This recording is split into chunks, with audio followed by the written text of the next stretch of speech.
welcome to the Good Girl Confessional podcast. I am your host, Sandy Lowrys, and the Good Girl Confessional podcast is brought to us by WB40, Women Beyond 40, a platform for women who are 40, 50, 60 and beyond, including a website, magazines in print and digital, and a podcast.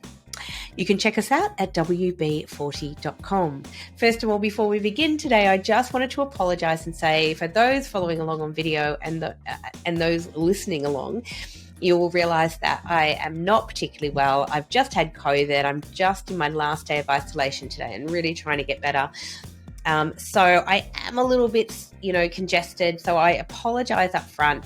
I have, during the course of this podcast, actually muted myself several times because my nose is so runny, which is gross, and I'm sorry.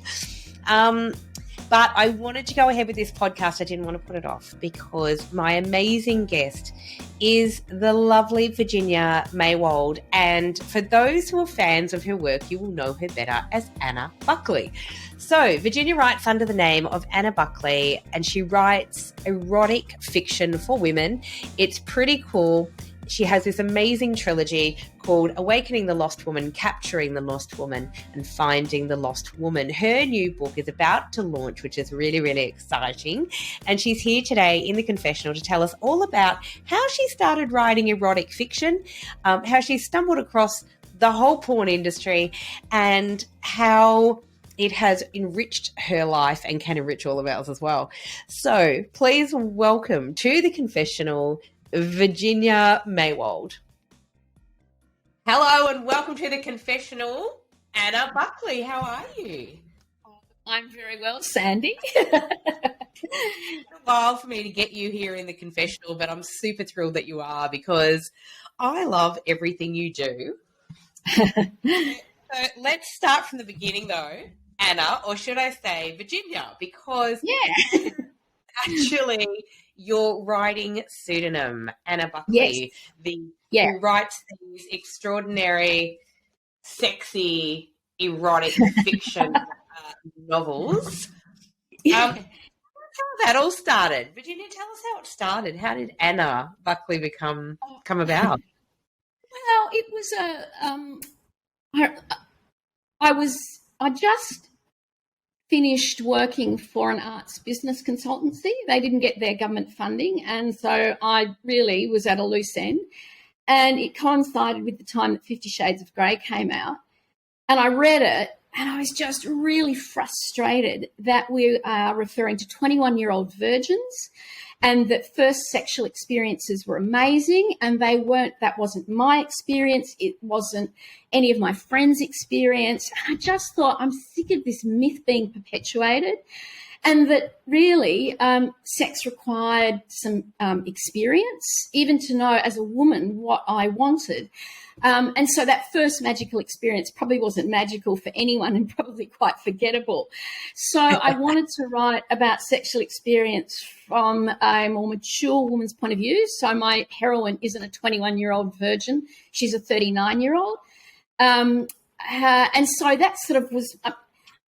that was the start to me writing erotic fiction. And yet, on the other hand, I was very interested that within 2 years of E.L. James writing 50 Shades of Grey, 100 million copies had sold. And it was telling me there was a market for this. So I thought, I'm at a loose end. I might just give this thing a go. And so it's not normal for me to write quite graphic porn images. In fact, I didn't even know how to access porn on the internet. In fact, I didn't even know how to type when I first started. I'm such a dinosaur.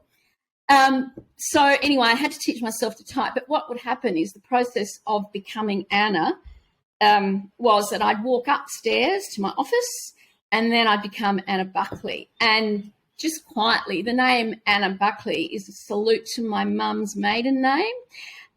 There's a theme in the book about women losing their identity when they give away their name. And I realised that most of my family history was traceable through my father because it was his name that we had. So it was sort of my homage to my mother. And Anna was just an easy universal name. So I could get myself into that headspace by becoming someone else, which now, is kind of... I don't know, anyway, so that's the history of it all. That is the history. I love that, because we originally met because we were both like blogging, I guess. And it was a long time ago now, Virginia. Yeah. But what I love about that was, at the time I had a little blog called The Good Girl Confessional, which is obviously now grown up to be this podcast. And that podcast, I was writing under a pseudonym, and I was writing under the name of Charlotte Lee. And Charlotte, of course, is my mother's full name. Which was right, which was my homage to my mother as well. I loved that name, Charlotte, but my mum hated it because at school, in the 50s, people would say Charlotte the Harlot. Well, I just thought that was hilarious. Yes, right? So that really gave me, I guess, permission, writing under that pseudonym, to talk about my sex and dating life and do it in a way that's really enjoyable. Right? Without the fear of being censored, or the fear of my children, stumbling across it, or my husband, or whatever it means. So did you find it really liberating in stepping into Anna Buckley's shoes? Definitely. And I mean, so this has sort of become my online presence name, which is really really weird, because all my friends know me by my real name, but they know when they see me on social media that, it's our kind of little secret. But it's not really a secret. It's really just about getting into into character, really.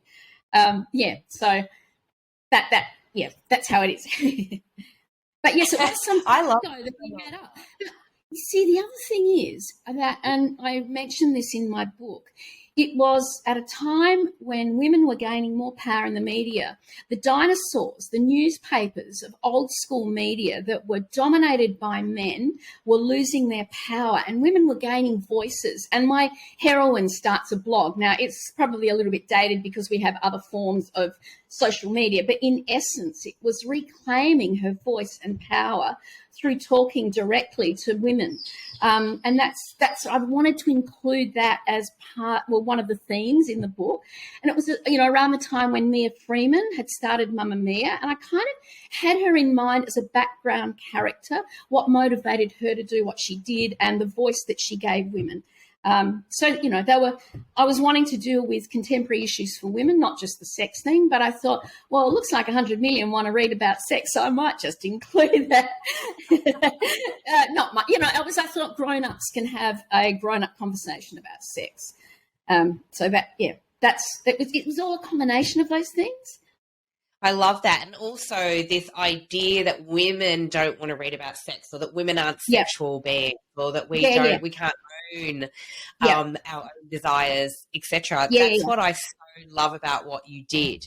And I love to, I think you're right. I think, I really struggled with the whole 50 Shades of Grey thing for all of the reasons that you said above. Like, it just seems so unrealistic and total bullshit. But talk us through your beautiful heroine. So there are 3 books in this series. I just want everyone to know. So there's Awakening. And then there's Capturing. And then I've got the third one. And it is, which is Finding the Lost Woman. So Awakening the Lost Woman, Capturing. Now, hang on a minute. Something's happened here.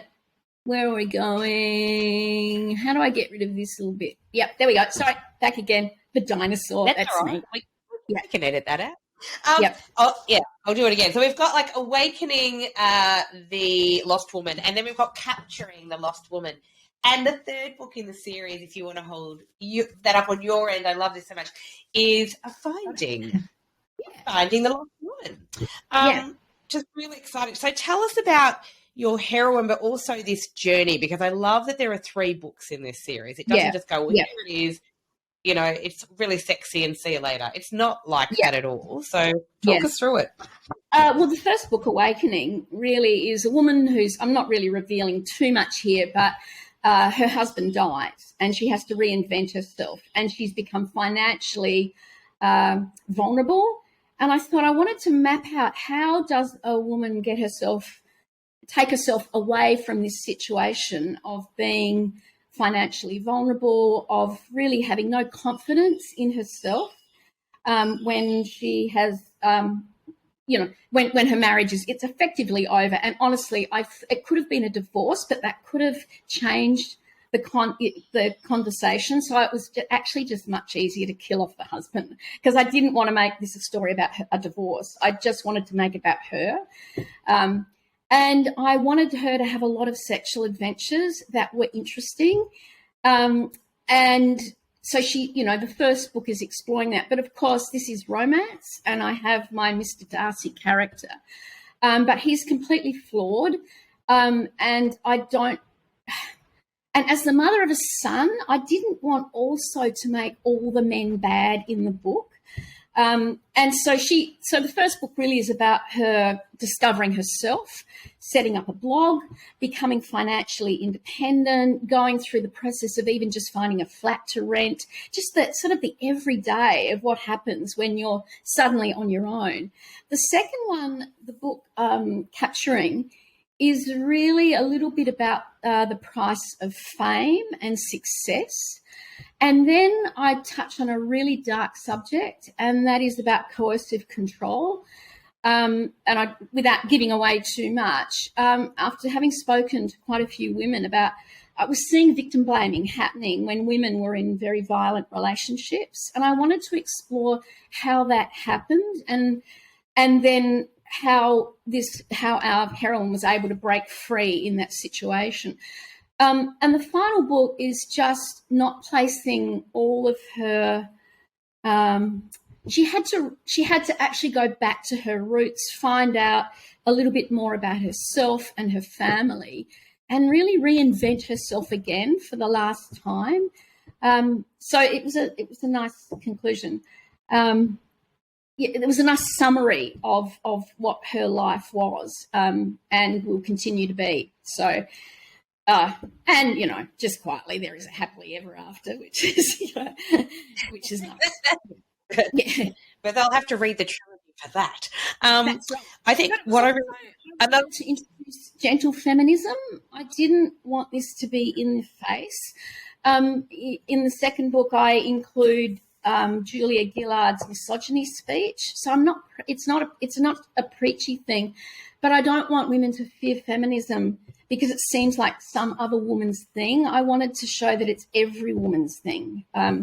So yes, yeah, with sex. Yeah, there's a lot of powerful with sex. There's a lot of powerful overtones and undertones going through these books, which I think is really extraordinarily clever. And as you said, you've just touched on feminism being one. But women standing in their own power, owning their own sexuality, doing things on their own terms. And another thing I really love, I love so much about these books, but what I really love is that your heroine, so her name is Christina Maxwell, but she's a Melbourne girl. Yes. Just like Yeah. It was a love letter to Melbourne. A love letter to Melbourne. All the things that I loved about Melbourne, I've sneakily put into the book. Some of my favourite restaurants, galleries, things like that. So it is a love letter. And actually, one of my friends said, "Can you take me to these places?"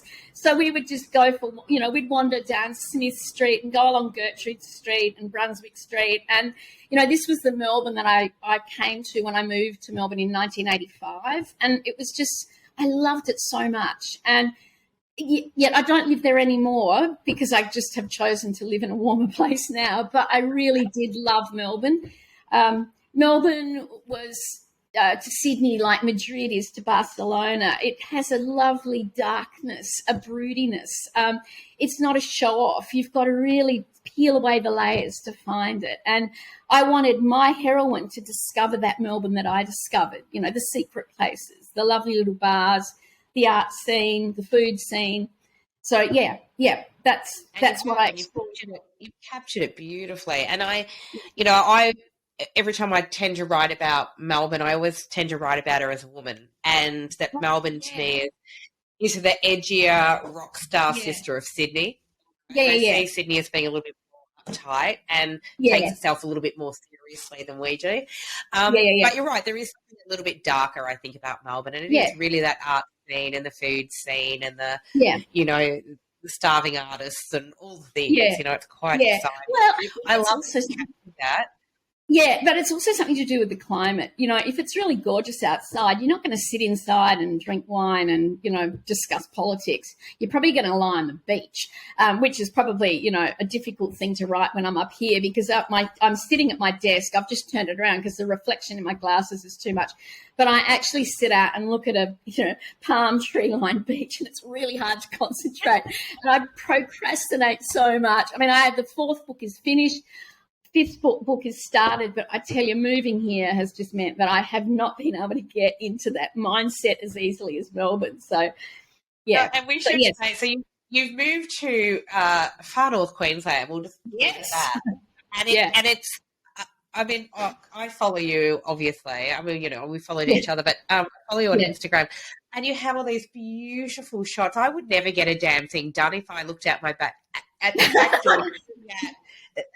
A little slice of tropical heaven, a beach, palm trees, it's all happening. How do you get anything done? I don't. It's terrible. No, it's not terrible. I just, you know, like I say, I'll be writing and I'll go for my 2,000 words, and at about sort of 500, I'll just notice that I've just got to walk outside and, I don't know, check the herb garden, and then I'll think, I might cook something. And then, you know, like my level of procrastination now is just ridiculous. But, you know, I've got to say, it's a pretty beautiful place. I mean, it's like I'd get on the plane from Melbourne and fly up here because some of my family live here. And it was like I'd entered a different world. And it really is. It's different. It's as if I need a passport to be here. But what's amazing about living in North Queensland is that I now can see Indigenous and First Nations culture thriving, and in July we'll have the Cairns Indigenous Art Fair, and it's just the most exciting time to be in Cairns, to see this ancient culture alive and well, being supported in the arts. It's just been such an unexpected, refreshing thing to witness. And, you know, it's just one of the things I love about it, because the cliche about being here is that it's a disconnected group of rednecks, and it's just not that at all. It's a thriving community of all sorts of people that make up communities. It's not just, you know, the cliched idea of what North Queensland is, although there is a nice amount of weird up here. But also, too, for those, and we have listeners from all over the place, all over the world, for those that don't know, Cairns is a little slice of heaven. I mean, I just think it's such a beautiful, beautiful place to visit. And we're talking like rainforests and palm trees. Gorgeous. Yeah, it's tropical. It's tropical. Yeah. It's cool.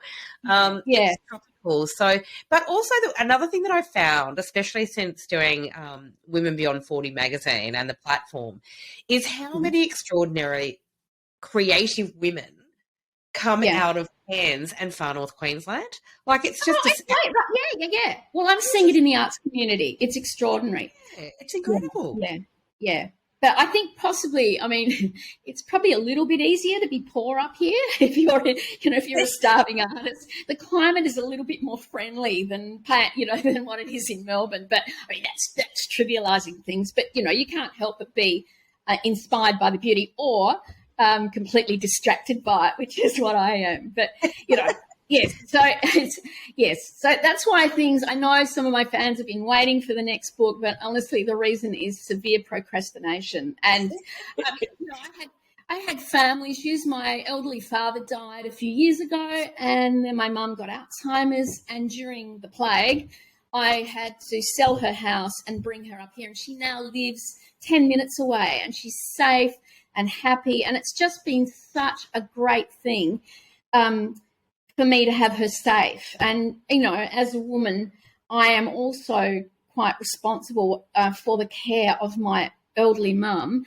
And it's sort of, again, it's the other end. When I was a working mum, most of that responsibility fell on me with my kids, and now I've sort of women my age are seeing that with their parents. You know, it's sort of I'm glad I've got the time to be there for her, but it is just another layer of having to do lots of stuff, and women carry most of that. And but that was just one of the things we did during the plague, and we got in there, and she's great. So I'm back on track to writing, so we can go back to talking about that again. And speaking about the plague, clearly anyone who pays attention and listens to the podcast will realise that I am unwell. I'm just at the plague myself. So having had COVID, I thought I did extremely well to avoid it for this long. But anywho, it finally got me. Yeah, well, we had, up here there was just not. I mean, we hardly had anything, but now, of course, it's everywhere, and lots of people are just like you, just having this crappy thing. It's not very pleasant. But let us please get back to the book thank you for sharing with us too that you are part of, like a lot of us, a sandwich generation between care of children and then the care of elderly parents. And I went through that as well. My children, like yours, are sort of more grown up now. My youngest is 21, and both of my parents now have passed away. But there's so many women in our age demographic who live this and breathe it every single day. So I'm really thrilled that your mum can be closer to you. It's great. It's great. And, it makes getting back to writing a lot easier, knowing that I've addressed those issues and that it's no longer the stressful thing trying to help her from a distance. But anyway, I mean, I suppose, look, if we go back to the books, one point I'd like to make is that pornography has become a major part of what we see. And I was such a dinosaur. Like I said, I just did not know how to even use a computer. I was that generation. And I also was lucky enough in a previous business to have someone that did all of that for me. So, I had to learn how to write. And my daughter used to start typing up all my stuff, and then she just rolled her eyes and said, "Mum, you really have to learn how to do this." And so with that, with my 2-finger typing, I started to actually get words down on this thing called a computer. I know that sounds really primitive, but that's just me. But the weird thing was, I thought I had no idea pornography was so easily accessed. And my first experience was, I thought you had to go through some secret kind of meeting where you had to put in secret codes and then suddenly you'd see this kind of stuff. And anyway, I just thought, well, I often use this, I use various tools to get ideas for writing because it doesn't all just come out of my head.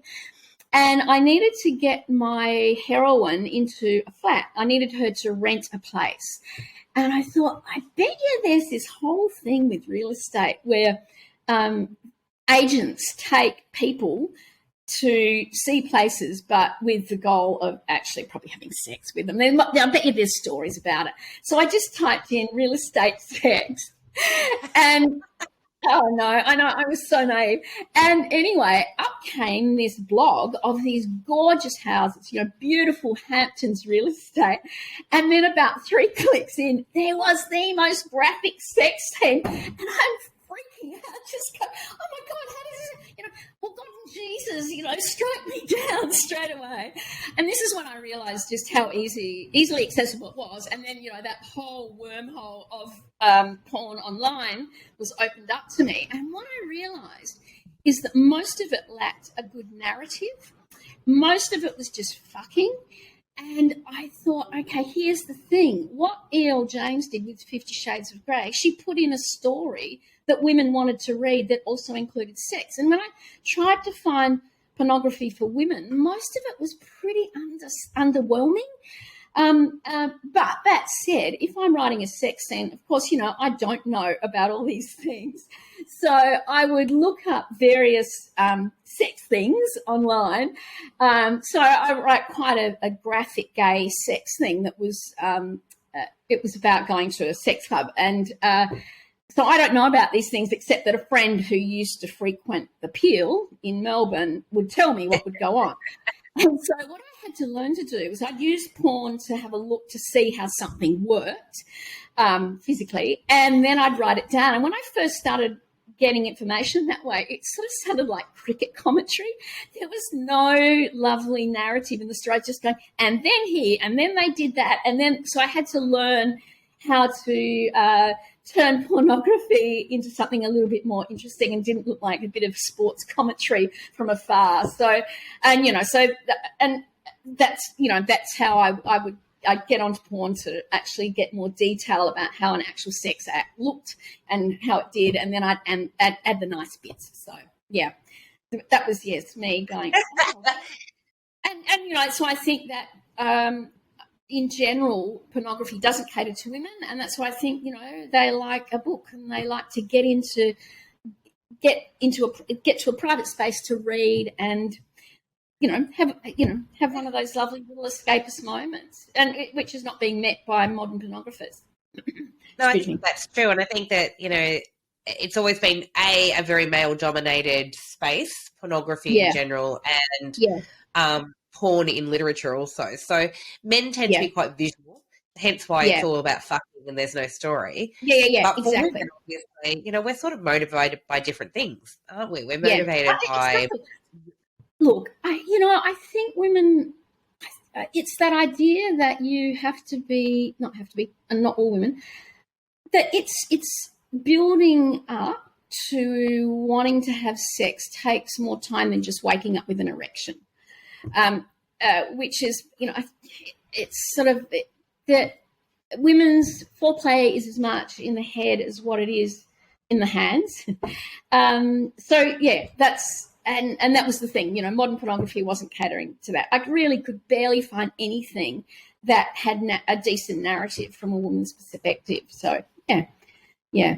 But, and it's so now, I guess the big question is, so, you find out how easily available porn is, and that's your a lot of that research is, that really is you're research. Watching. Yeah. I'm just doing research. But did it open up? I mean, it must have opened up then a whole new world for you in terms of understanding sexuality, and what you like and what you don't like, and what women like. Definitely. Yeah, definitely. Look, there's no question about it. I don't know. It's in fact, my husband, he quite likes it when I have to do research, and he said, hey, we should get T-shirts printed that say "My wife writes porn," and it was just one of those little comments that, yeah. Well, it's quite. 100%. I think you should get those T-shirts. I love it. You can have "I write porn" and you can say "She writes porn." I love it. Yeah. Oh, it's a good conversation, right now. When someone says to me, "What do I do?" I love that. So you're saying that you're working on a new book, which is uber exciting. Tell us about the new book. What can you tell us about it? It started with the idea many years ago when Nigella Lawson was married to that advertising guy, and the images on screen of him physically restraining her.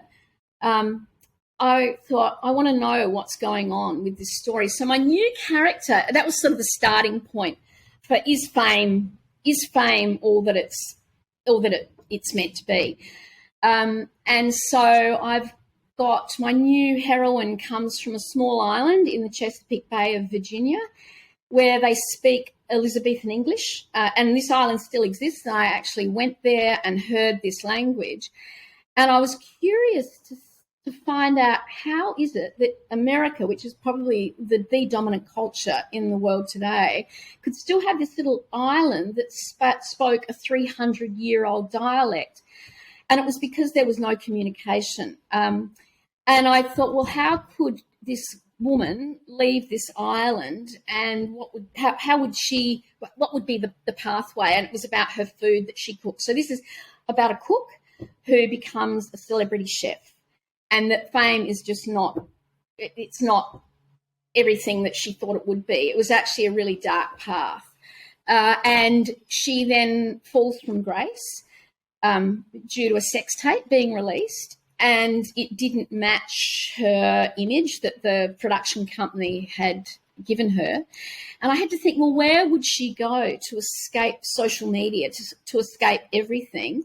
So I'm taking her to a place in southern Australia where there's no internet, no nothing, so she can rebuild her life. And because she was taken out of her environment as quite a young woman, which often this happens with women and fame, and was manipulated to be the person that they wanted her to be, but not who she was. So she really had to reclaim her roots and find out who she was as an adult female. But one thing, that book is finished. We're just in the very final stages of editing, and the next one will be a similar idea with an artist who. What I like to do in the books is combine a certain entrepreneurialism, which many women have, and it's always underestimated, and sort of map out a pathway of how women can run businesses, and not worship the idea that they have to remain poor or second-rate citizens, that they could actually earn a really good living from their art or their writing or their cooking or things like that. But anyway, it's mainly about the perils of fame and how do you reinvent yourself when you've been completely character assassinated, and where would you go to do that? Where do you escape social media? So yes, she's a chef, that a celebrity chef has to build back her life. So yes, I absolutely love this, and wow. So one of the questions I was going to ask you is about motivation and where does the motivation for characters come from, but you've actually already explained it in seeing those images of Nigella, because I 100% remember those images when they came out. So the book starts with that. That's this new book that starts with that. So and then it's a journey, and I love it. And so is this one also, obviously you were saying that one's finished, and you've already started the next one after that. And so is it going to be a trilogy, do you think?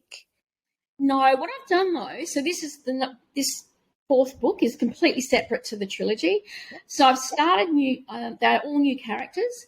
But what I've done with the fifth book is I've made links to the past so that I don't have to reinvent a whole set of new characters, that there'll be references to the celebrity chef, and there'll be references to characters that I've introduced you to in that fourth book, and the fifth book, it will go on from there. So yes. And in fact, the thing about the fifth book is I'd started writing it before COVID, and I wrote a book about a plague effectively reaching Australia, and the myths around that was spread by fundamentalists, Christians, and people who believed in conspiracy theories. Little did I know that 2 months later it was actually going to come through. So that's the starting point from it, and what it did to people, how COVID isolated people, how people who were online looking at conspiracy theories were thinking that it was all sorts of other things, and also what it did to families and how we dealt with the loss of family or the loss of contact. So there's so issues. It's only in its first. I've only done the first 30,000 words, so it's still really just starting. But that's where I'm going with it. I love that the first 30,000 words. It takes so much effort to write, and I write a lot of articles and whatnot. Yeah. I've never, I've started, I can't tell you how many books I've never finished. Tell us about the process that you get into, I suppose, when you start writing. So how long, for example, does it take to write a book generally for you? Look, the first one, it was about 18 months for the trilogy. I was just so driven. And, the kids had I wasn't the mother of young children, so I was I was lucky enough to just be able to focus on it. But again, with the fourth book, which is much bigger, I think it's about 150,000 words. I got the sort of what I do is I have an idea in my head, and I get a whiteboard up, and I put up a beginning, middle, and an end. So I have an idea. Now, of course, that can change. But the handy thing about having a whiteboard is when I'm trying to solve problems in the book, I can quickly write them down in the middle of the night, for example, so I can see them there in the morning, and I can put the problem to bed. So that's quite a handy thing to do. The main thing, it's actually, so when I know what it is I want to say, the thing about writing is you can be very undisciplined, and it's not good. So what I do is I write from 11 till 6 every Monday to Thursday as a rule. And then on Friday I edit and just fix up the words. So that's how I work. And I've just found that if I start at 11, I give myself permission to fuck around all morning, not literally, but, do things like the dishes, cook, stuff around. And then then it's 11 till 6, and it's just hardcore. And it's the only way you can do it, really. But the other thing is, lots of people say I've always wanted to write a book, is that sometimes you just have to start and then see what you need to keep going. And it's really, I'm so lucky to have this privilege of time, which I didn't used to have. I used to be a very busy working mum. I had a factory, I had 14 staff, and I was doing it all with, one baby on the tit and another toddler in childcare. And, it was a juggling act. So really, it's very hard to do if you don't have time. That's what I've found. The other thing is, what you need when you write is people on your team. So for me, having people that have responded well, so I give out rough drafts. People that respond well, they're your audience. People that don't respond well, they probably weren't going to respond well to this genre of writing anyway. So you don't want their approval as such. What you do is you find people that can spread the word further and are on your side. So, and I've found some fantastic women like that have really supported me. I've got one, I'm not even going to name names, but I've got a former politician who just loves what I do, and she was fantastic. And an old school friend who helped me with editing. And in fact, the three of us will often do readings of the latest stuff together. And in fact, one was reading them out loud, because sometimes it helps to read out loud what you're doing. And it was a sex scene where our heroine is being screwed against a wall. And then we had to go into the mechanics of it. How was that physically possible? And if she's got underwear on, how do you actually get her undies off if she's sort of straddling someone against the wall? So here was the politician and the editor and me all physically trying to work out how do you get your knees off. So there are some quite funny things, because in actual fact you have to make sure it's believable. So then I go back and I'll think, well, all right, I'll write this scene with her not wearing underwear, so I don't have to try and turn this into a description of sex gymnastics just to get her undies off. So, yeah. But it is about having people on your team and people who support what you do. Otherwise, it's hard enough to get creative and write, let alone having a whole lot of people that want to trip you up along the way. And, that happens. So you get supporters on your side, which is really good, really important. I love it. And show how, and because women do uphold women, this whole idea that women put people down, that it's no more than what happens to men. But when women are really strong and supportive, there's just so much that we can do. It's extraordinary.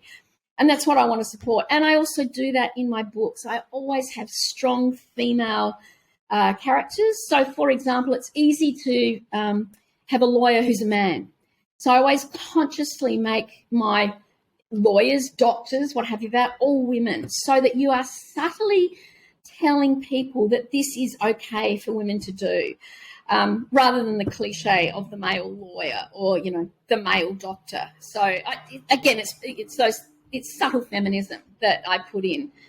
It's so interesting, isn't it? I mean, obviously we're living in a time of madness right now where we're watching, Johnny Depp and Amber Heard, and it's just mind-boggling. But anywho, it's just bloody mind-boggling. I cannot believe, I'm a big believer that you don't play out your separations, divorces, whatever on social media, but this takes it to a whole other level.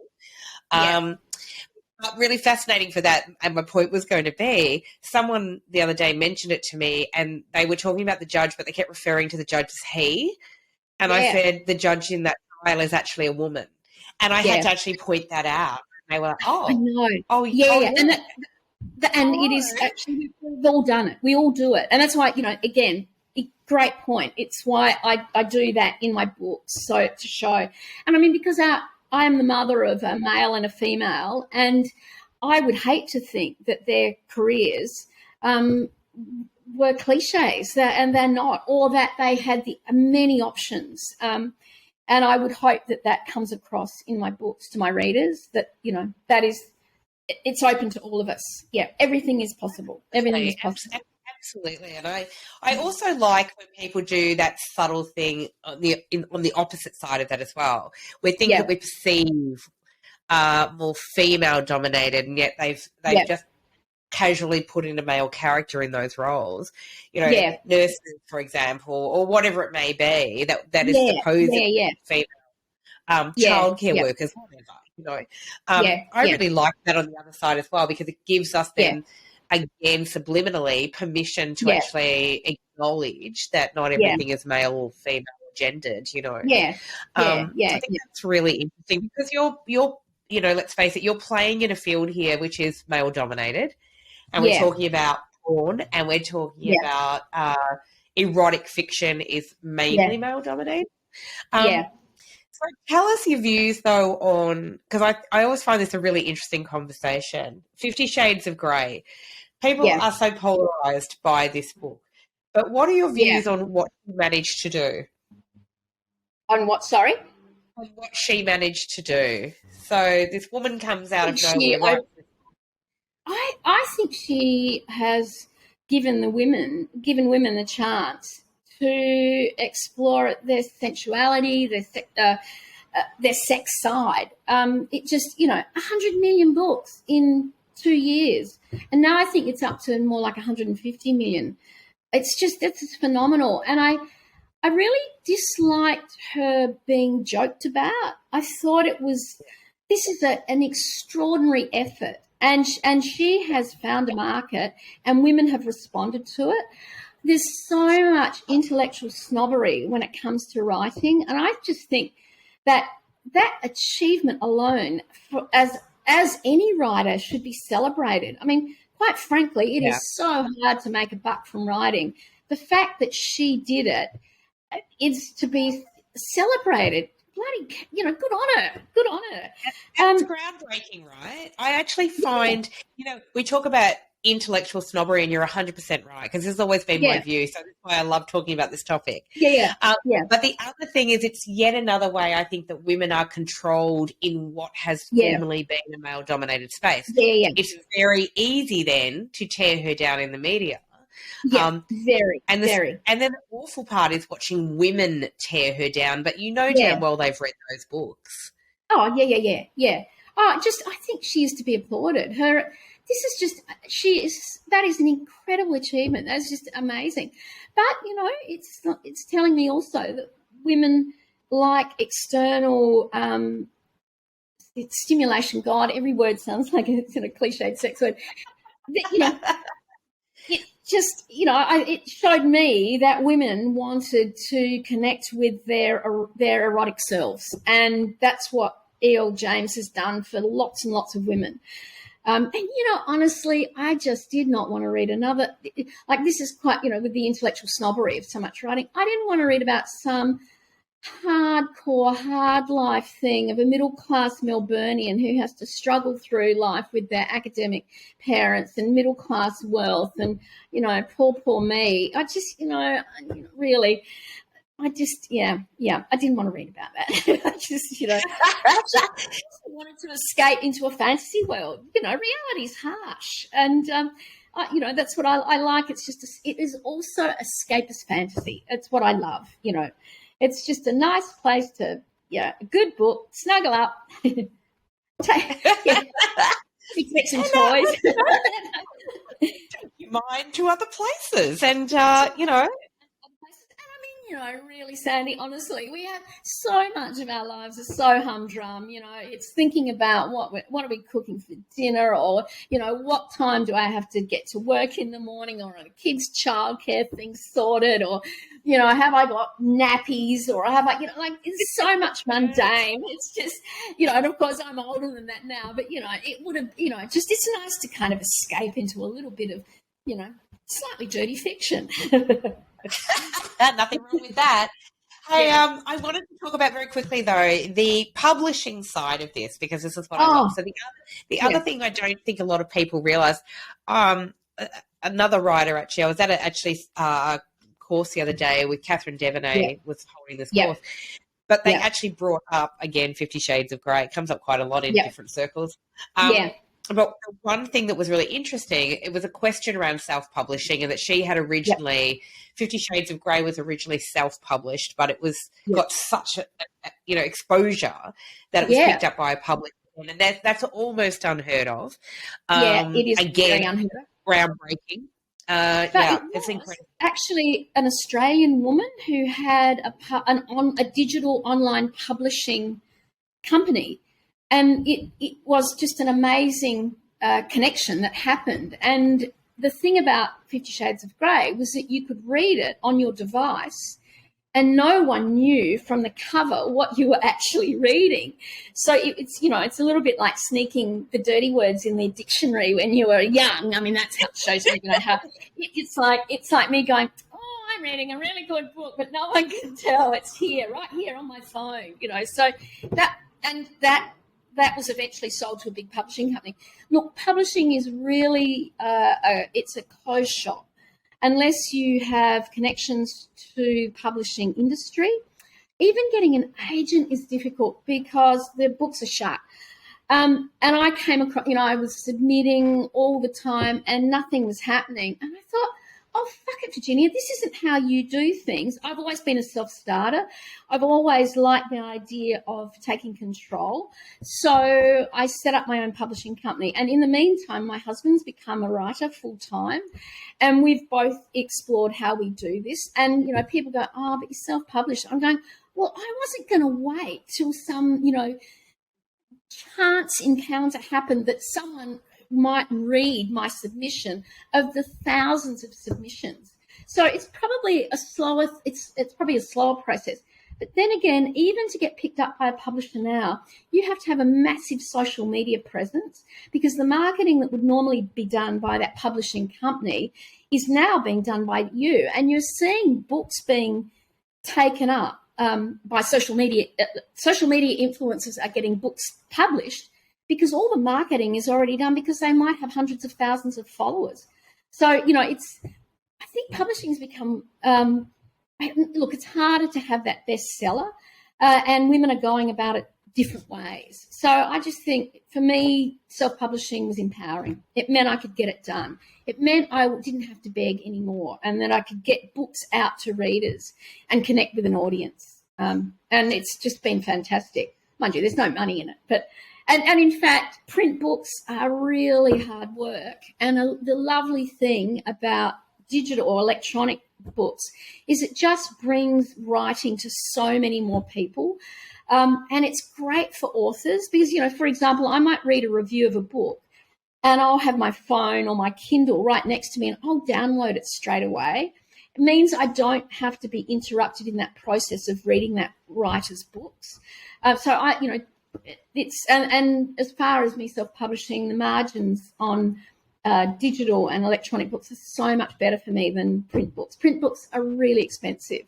Although people love a print book, they're not good for authors if you're trying to earn a living for what you do.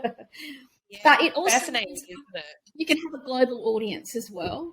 You don't need a physical book. You can have a global audience. So I've got readers all over the planet, and it's fantastic, and I can connect with them and connect instantly. I love that. And so building an audience initially, because you're writing under Anna Buckley initially, and still. And so how did you then build this sort of audience base and get the word out with the first trilogy? Yeah, look, I would have book launches with people who were on my side, and then they would spread the word. So that's how I did it. And then I have social media platforms. But just recently, which is really lovely, one of my readers, Alison, who I met up here in Cairns, who absolutely loved what I did, decided that because I'm really hopeless with social media, and so she set up just a purely Anna Buckley book social media account, and she's exploring TikTok and doing all of that sort of stuff, and which I'm not that good with it, but she's just embraced it and taken it on. And there's this brand new surge of interest in the books. But it's, again, another lovely way of two women connecting, you know, her through reading my books, but also me saying, I can't do this social media thing. I'm hopeless at it, you know, and she's going, well, let me do it. And just how by working together, we've got this better chance of growing an audience. And it's doing something that I didn't know how to do. It's just been a beautiful partnership, this most recent one. And, of course, she'll handle that, but it's something she always wanted to do as well. So she just didn't have books and I didn't have her. And then when we got together, we're starting to make really great things happen. So I'm just so excited to have her now, or us together, working on this project, which will be the next book. I love that so much because I constantly bang on about this all the time. Yeah. You know, I think I say this at least 3 times every week, that when women come together to collaborate, magic bloody happens. And it sure does. Yeah.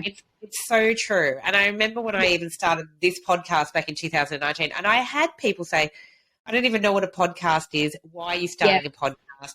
Yeah. Why do you want to just interview women? Why can't you just interview men? Why can't blah, blah, blah? But I just always inherently have known that if you give women a space to share their story, magic happens. It encourages other women to share their story, to tell their wisdom. There'll be someone out here listening to this podcast, Virginia, going, oh, my God, I've always thought about writing erotic fiction. Or better yet, people saying, I didn't even know this was available in Australia. I have never heard about these books. And then it gets out there, right? Yeah. And it brings joy to people. When you go, that's magic. Yeah. And also women or people, but women recognising that if there's a reason why you're not going out and doing something, to find someone who can help you do it, or that has more knowledge than you. And you know, this has been this lovely thing about Alison and I finding each other, is that, you know, this is also a lovely story to tell about how women can achieve so much when we ask, you know, we put it out there and say, this is what I need. You know, so, because I think we're so used to trying to do everything ourselves, you know, work full time, be mums, be wives, be lovers, be whoever, you know, that sometimes you're just juggling so much that you just feel like you can't take on anything new. But maybe you take on something and find out who can help you do that thing. Which yes. Preach, sister, because I tell you, when I started WB40, which again, people were like, what the hell are you doing? And to do it in print and digital. So I hear you on the print front. It's a difficult and expensive medium. Right? And to be an independent magazine is massive in this country. Like, crazy, but crazy. But there's no way I could have done it. So my plan was always to have this whole platform, a website, magazines, you know, a podcast. It was, you know, for women in our age demographic, over the age of 40, 50, 60 and beyond, which didn't exist yet, right? So for me, it was like, I can't do it all by myself. And in fact, I don't even know how to do some of this stuff. I got no idea. And so I love that you raised that, because when I put the word out, and I remember initially I put it out into a writers group on Facebook that I'm in, a private group, and I just put it out there and said, this is what I'm thinking of doing, you know, I would love your feedback. I got inundated with over 500 email messages the next day. I can write, I can edit, I can do this, I can do that, I'm an artist, I'm whatever. You know, and women especially saying, I've never been published before, but it's a dream to write an article. And so, you know, this little platform became a community of women who wanted to be involved. Right? But then it gave opportunities to people who had never been in print before, who'd never had their story told, who'd never been interviewed. And artists, because we have a different artist on every single issue of the magazine, their artwork is there. So some of those women was like, oh my, I've never seen my artwork in print. I've never, and there it is. Exactly. Right? And it's a whole story. And it's just like, and then we tell the story of the artist in the magazine, because you go, that's important. Like a lot of Yes. artists are really overlooked. Yeah. Oh, definitely. So it just became this kind of, it just kept rolling along that every moment was really a collaboration or an opportunity to collaborate. Yeah. And I think how bloody beautiful. And as you say, I don't know how to do all these things. I can't No, pretend to be. I wasn't. Yeah. But you did it. You did it, and you're thriving. You know, it is.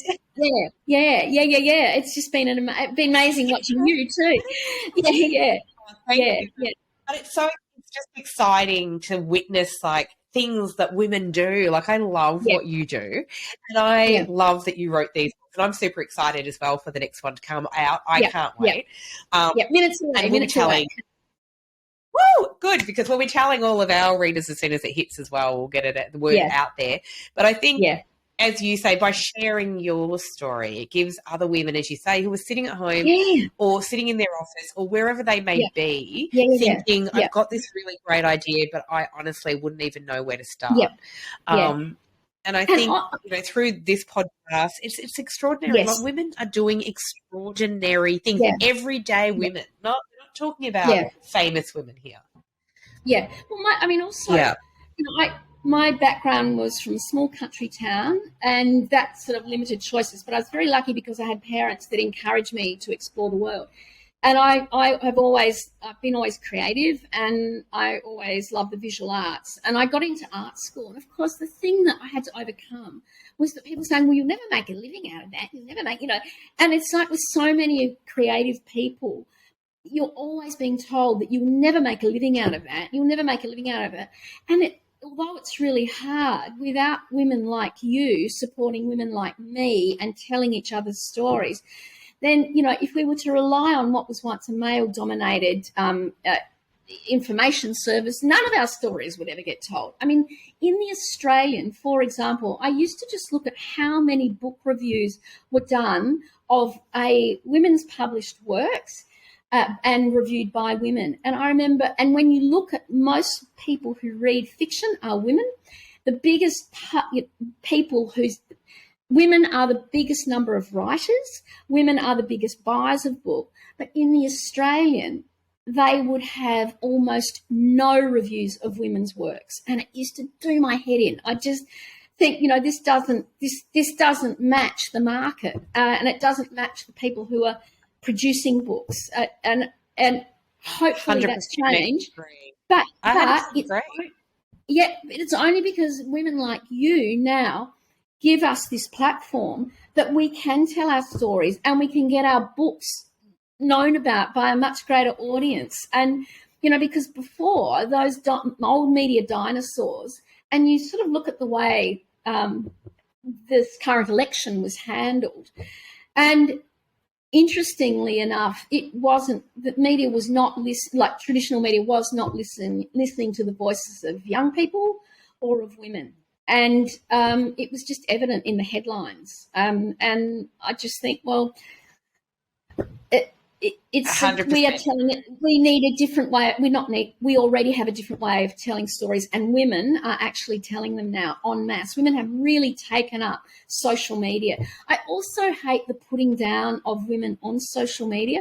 Now, I don't watch the Kardashians, but what those women have done have built an empire, and it's an extraordinary thing, And people say, "Oh, but what have they done?" You go, "Well, they've created an empire."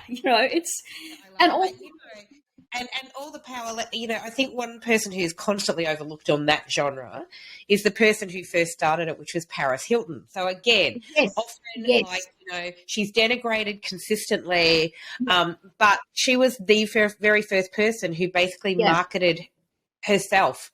And they said, well, what's your product? And she said, I'm my product. I am the brand. Yeah.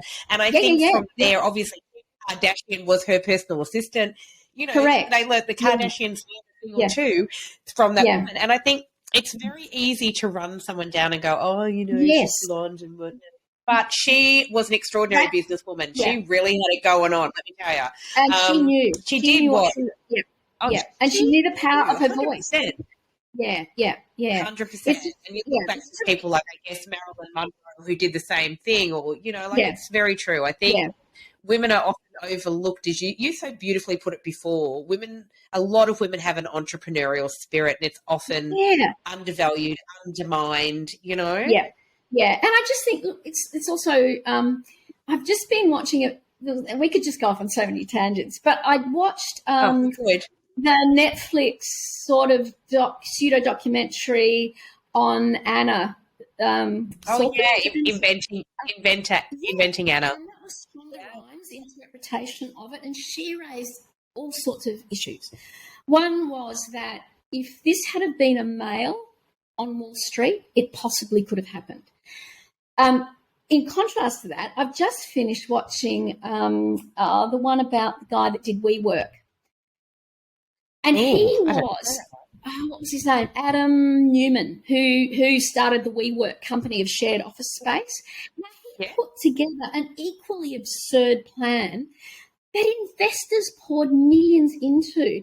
And I just think that I compare these two stories of entrepreneurs and how she was treated as compared to him. And, you know, it's just, I'm not going to make moral judgments about what both of them did, but I just loved Shonda Rhimes' interpretation of Anna's story. You know, as much as she may be a character you dislike, it's again, a female producer looking at things differently. So, and this is another, you know, with women who are now writing for TV, women who are producing, who are seeing things differently, who are given female actors a great life after they turn 25, which was kind of like the cutoff point.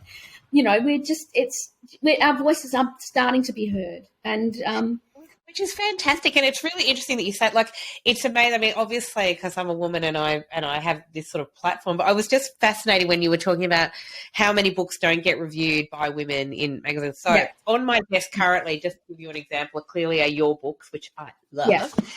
Check this out. These are sitting on my desk. These are all by women, by the way, all of them. Because all of women. Them, wait, but there, look at them all, and these are all sitting on my desk.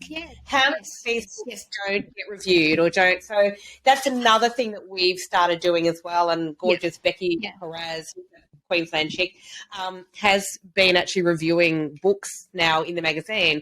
And what was really interesting, you know, when we came to this, this is something she really wanted to do, and I was thrilled. And she sort of said, well, you know, do they all have to be women? And I said, absolutely 100%, because the reality is, men writing books are getting the exposure. Women writing books are generally not getting the exposure they deserve. And so, and I think that was important. So we've started doing that as well. I think it's massively important, but you're right. The way that women are treated in any domain is quite often very different from the way that men are treated in the same domain. Well, it's just like your assumption. You know, assumption was that person was a man, and you know that those assumptions have held back so many women. You know, it's a little bit like the job application thing. If you make it non-gender specific or race specific by not including a photo, then the applications are equally successful. When you include a photo of a woman and a man for the same job, the man will always be looked at before the woman. It's just these biases are everywhere, and you know we're all guilty of them. But yes, true. It's subtle change to try and make big changes. Change is coming. Oh, so true. All right. Well, I am super, super excited. I can't wait for your new book to come out. But we're going to be putting these, I'll put these up everywhere so everyone can, and we'll put links beautiful to woman. Buy your beautiful books. And they can jump in and read some Aussie, beautifully written female, like written for women. Erotica, gorgeous, brilliant, love it. And who doesn't love some good porn in the morning? That's what I love.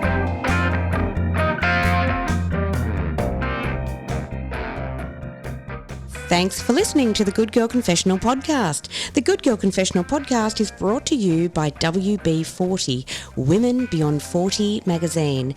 Available now at WB40.com.